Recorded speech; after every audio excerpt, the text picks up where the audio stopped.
1. We all know that Dallas has had its fair share of floods, along with other cities in Texas.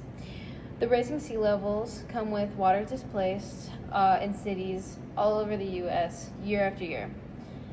Flash flooding, while it doesn't happen often in the states that are far from the coast, cause big problems. Flash flooding is hard to report on, and we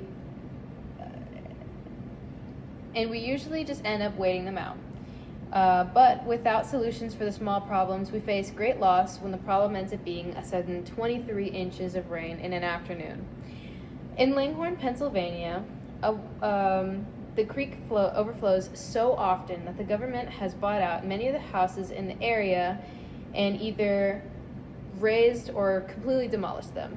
This is so much of a problem that around the U.S., 14,700 homes have been bought out and in neighborhoods just like this.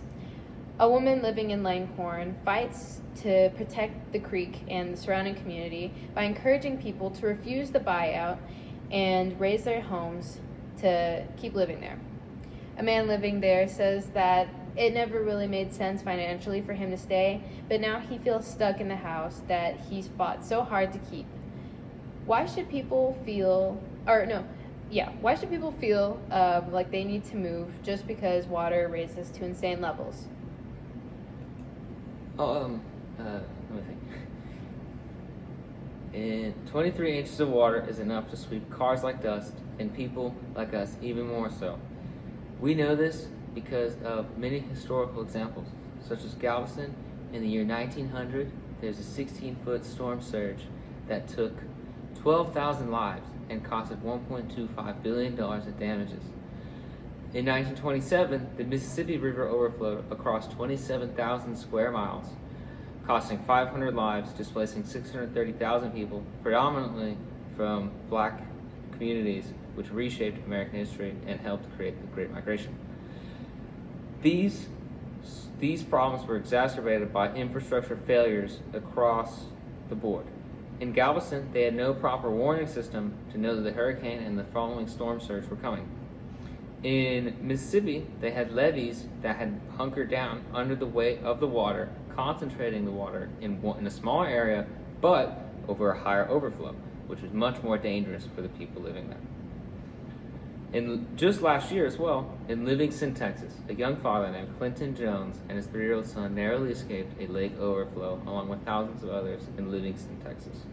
They've lost their livelihoods, and people across multiple counties in East Texas have also lost their livelihoods because of their reliance on small businesses and the total destruction of so many buildings there. They are lucky to be out alive, and we are fortunate enough to have their stories from the Texas Tribune. Flooding costs not just them, but us. With the Joint Senate Economic Democrats Committee estimating that each year flooding costs between $196.8 and $496 billion every year. This costs up to $2,850 for every single of the 174 million American taxpayers, many of you who are watching this video. So even if you don't live close to an area that is affected by flooding, you are still paying heavily for the price of flooding across America.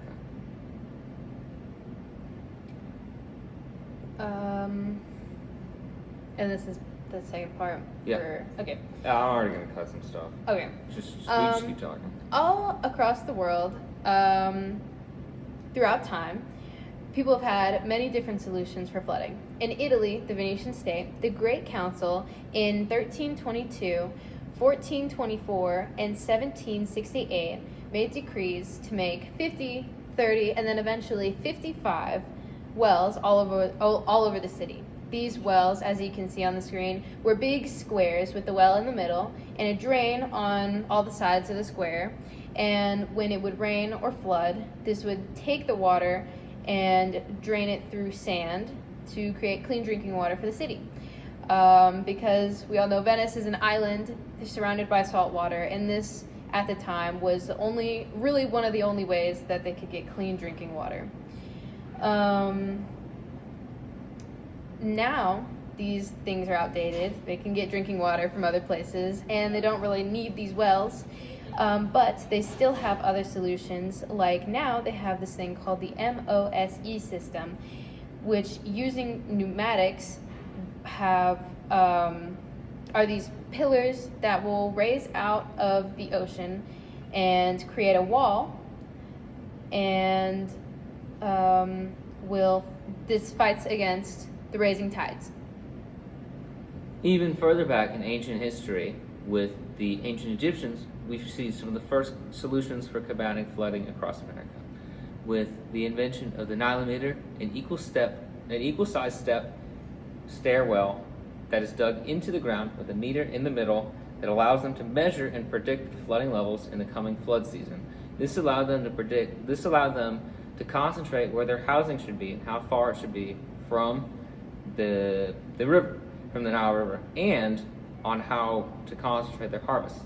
Later in their history, they also had further developments, such as creating irrigation systems, and then eventually more advanced systems, such as water redirection systems and artificial embankments to help block and control and redirect the flow of the water when the floods came.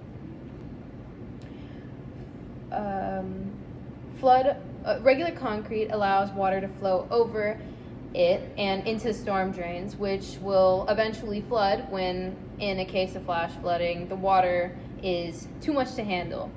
Permeable concrete fights against this by letting water flow through it and into the ground, recharging the soil and reducing the risk of things like unsafe streets due to big puddles and people hydroplaning, and can help with the soil underneath the city as water recharges the ground soil. To understand why regular concrete is the problem in this case, is we must learn how regular concrete is made. Regular concrete follows the 1-2-3 rule, with 1 part cement, 2 parts fine aggregate such as sand, and 3 parts coarse aggregate such as crushed stone or gravel. This solution, along with taking 30 to 80% of the weight of cement in water, creates a high water costing solution, but creates a very strong rock that can support roads, buildings, and people, sometimes even all at once. The issue with this, though, is because of the high concentration of sand, there is no porosity and there is no water permeability. So the water, when rain comes and when floods hit, the water goes straight over it and not through it and into the groundwater where it's desperately needed. Because it flows over it and it overflows the storm drains, this exacerbates damages and even destroys the concrete itself because of the heavy weight of water. Our solution, permeable concrete, follows a 1-5 or 1-6 rule, with it being 1 part cement and 5 to 6 parts coarse aggregate such as gravel and even reclaimed concrete or stone. So with our solution, we have created a new concrete that has a similar strength and has the porosity to handle 200 to 1,200 inches of water an hour, which is enough to completely eliminate flash flooding, which is under 2 inches an hour of flooding. Even in tropical storms, where it can be 3 to 6 inches of flooding an hour, 3 to 6 inches of rain per hour, permeable concrete can handle that.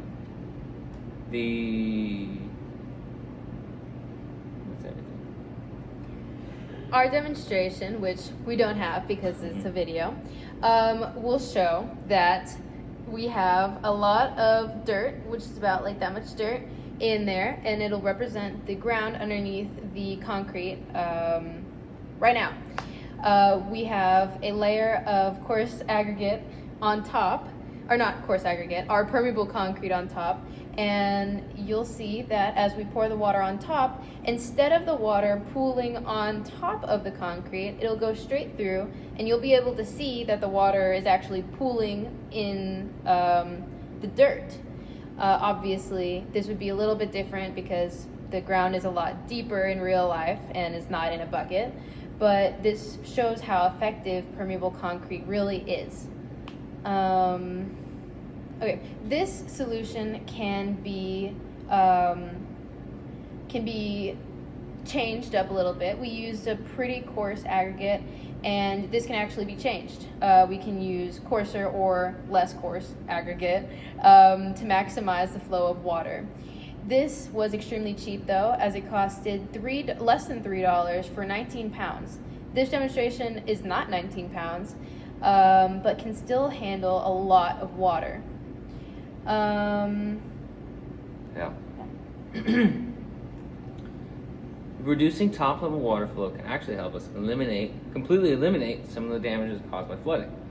As flash floods and tropical storms come in, for example, they will, in regular situations, they would take the concrete in the parking lots and the residential pavements, and they would pool together in the lowest areas, which would make it very dangerous for the cars there and especially the people there.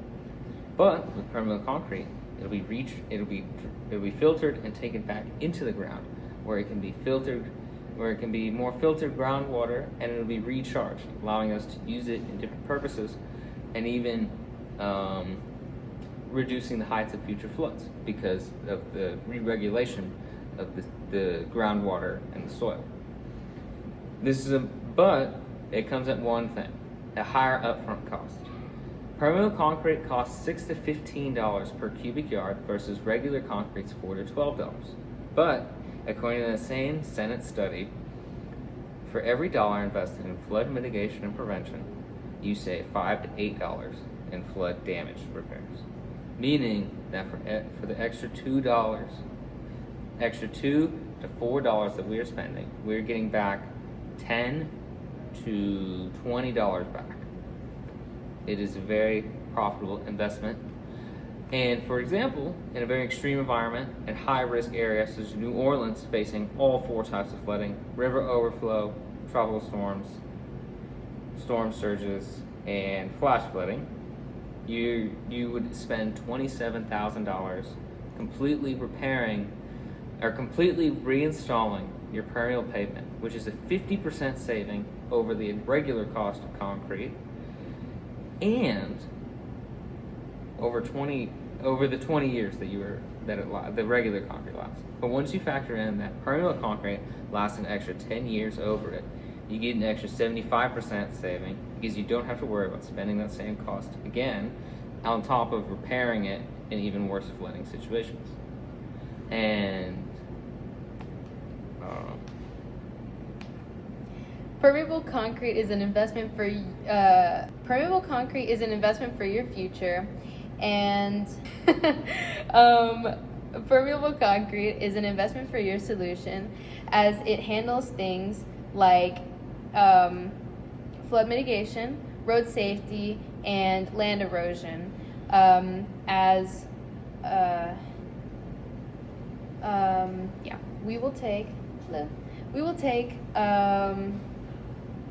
We will take messed up streets, hold them out, and take a fraction of the cement mix needed for regular concrete and a fraction of the water needed to create sustainable, long-lasting, and eco-friendly concrete. Please invest in permeable concrete, as we are saving money, saving lives, and saving buildings all at the same time, while investing in your future. Thank you for listening to our presentation.